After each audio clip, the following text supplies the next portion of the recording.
Bonjour mes amis, on se retrouve aujourd'hui pour réviser un petit peu nos acquis de conjugaison. Alors comme je vous l'ai déjà précisé, la révision se fera en plusieurs parties. Alors on va commencer par les basiques, par les acquis, par les choses qui vous semblent évidentes, d'accord? C'est quoi la conjugaison? Pourquoi on conjugue? Et euh, quelles sont les différentes bases de la conjugaison? D'accord? Parfait, alors on va réviser euh, à partir du tout début. Là, c'est la partie 1, c'est-à-dire l'introduction à notre révision. On va réviser le verbe, le radical et les terminaisons. Le verbe, le radical et les terminaisons. C'est quoi un verbe, c'est quoi un radical et c'est quoi les terminaisons? D'accord? Très bien. Allons-y. Voilà. Alors, le verbe change avec le temps. Donc, le verbe, il change avec le temps. Le verbe va changer de forme si la phrase est au passé, au présent ou au futur. On dit qu'il se conjugue. D'accord?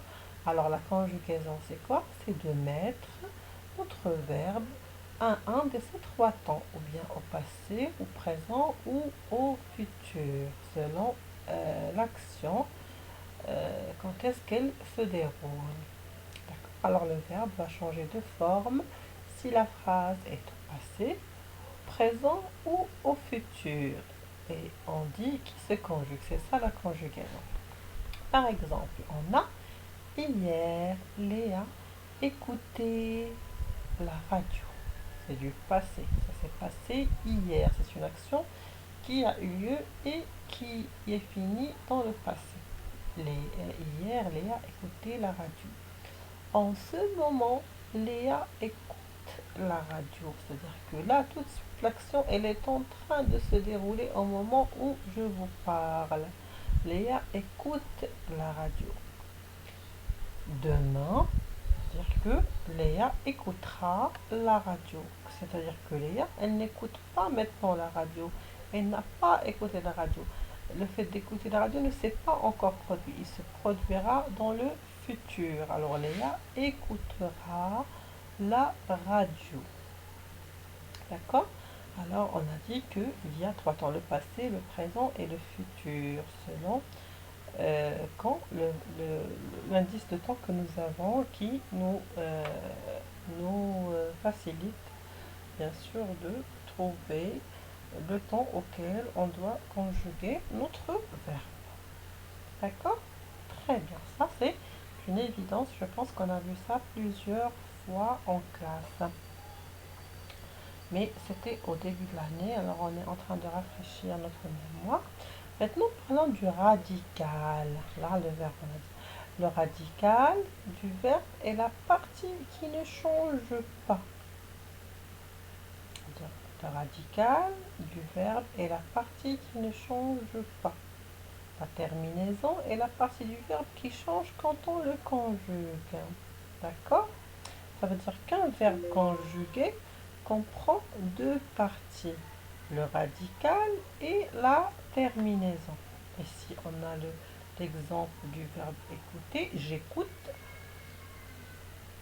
Écoute, accent C-O-U-T, c'est le radical. Et on a le E qui est la terminaison. D'accord? Très bien. Récapitulons ensemble ce qu'on vient de dire pour qu'on puisse bien sûr passer à autre chose. Alors, on a dit le verbe, l'infinitif, radical et terminaison. Voilà. C'est quoi l'infinitif d'un verbe? On vous dit souvent, ce verbe est à l'infinitif, ou donnez-moi un verbe à l'infinitif. L'infinitif, c'est le nom du verbe, c'est-à-dire que c'est le verbe qui n'est pas conjugué. C'est le verbe qui n'est pas conjugué. C'est sa forme, c'est le nom du verbe. Par exemple, dans la phrase suivante, l'avion atterrit sur une piste trempée. Trempée, ça veut dire mouillé. Le verbe conjugué, c'est atterrit. Son infinitif est atterrir. D'accord? Le verbe conjugué, c'est atterrir. Et l'infinitif de ce verbe, c'est atterrir. Prenons un autre exemple. Nadia lit un livre. Dans cette phrase, le verbe conjugué est lit. Si je vous demande de me donner son infinitif, c'est lire. C'est le verbe lire. Très bien. Alors, l'infinitif, on a dit, c'est le nom du verbe. Le radical d'un verbe, c'est quoi? C'est la partie du verbe qui ne change pas quand on conjugue ce même verbe. D'accord?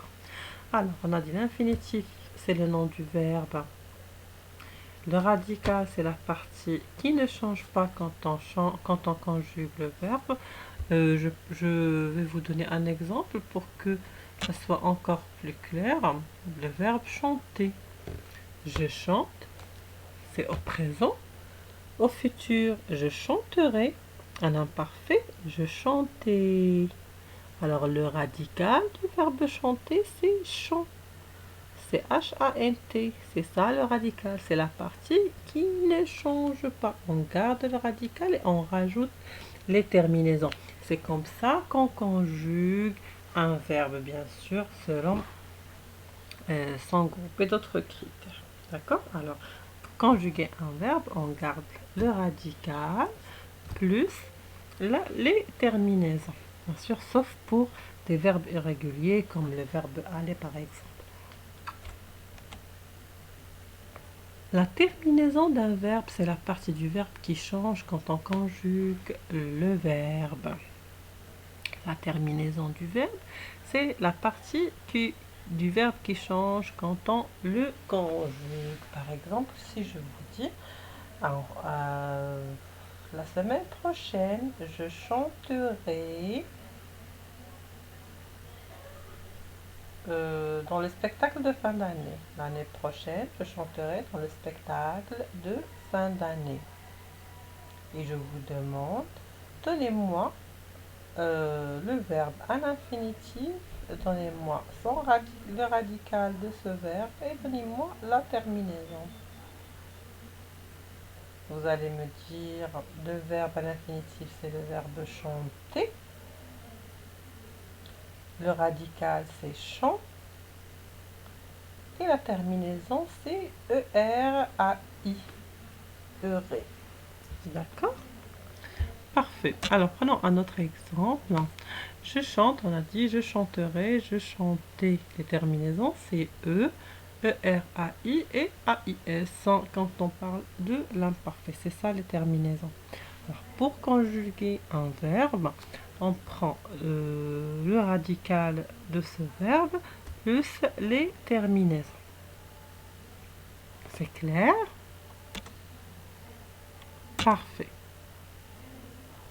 Allez, maintenant, prenons un autre exemple. Prenons le verbe parler. Le verbe parler. Si on veut les conjuguer, pour le verbe parler à l'infinitif, on a ER, c'est un verbe du premier groupe, parler. Je parle, on a le radical qui est toujours P-A-R-L, et la terminaison c'est E. Et nous parlons, on a toujours le radical qui ne change pas, et la terminaison c'est O-N-S-O. D'accord, c'est clair? Très bien. Maintenant, passons à autre chose. Les trois groupes du verbe.